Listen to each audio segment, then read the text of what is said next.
जाबिर माफ़ी तो तव्हांखे हर हाल में वठणी पवंदी, पर जेको तव्हां न्याणी जो घर बर्बाद कयो आहे उन जे लाइ तव्हांखे 15 लाख रुपया दंड भरणी पवंदी। 15 लख? हल 15 लख खून जो दंड भरियोसीं 10 लाख रुपया ऐं हिन जो 15 लख। इहो दंड तो घटि आहे। मुंहिंजी त दिलि थी करे त तव्हां ते 50 लाख रुपया दंड रखा। हैदर मूं पहिरियों सोचियो हो त अदे शमीर जे पलांद में इन जाबर जे भाउ खे ज़हर जो वटो पियारियो, पर हींअर हिननि जी हालत त इन ज़हर जे वटे खां बि बदतर आहे।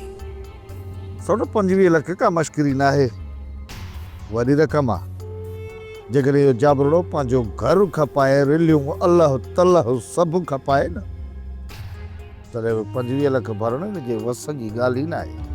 रईस चागर ख़ान जाबिर के डंडन में निपोड़े अहिड़ो त फिटी कयो आहे जो हाणे कंहिं सां बि दुश्मनी जो कोन सोचींदो। इहो बि सुठो थियो त इन सां न माई सभाईअ जी आकड़ त घटि थींदी। अमा जॾहिं 25 लाख रुपया इन जाबिर जे घर मां निकिरंदा न, रुगी सभाई न पर घणनि जी आकड़ ख़तम थी वेंदी।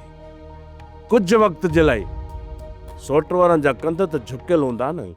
सोप सीरियल पंजाबेरी तमाम एपिसोड्स ॾिसण लाइ विज़िट करियो असांजो official YouTube channel Sindh TV HD drama.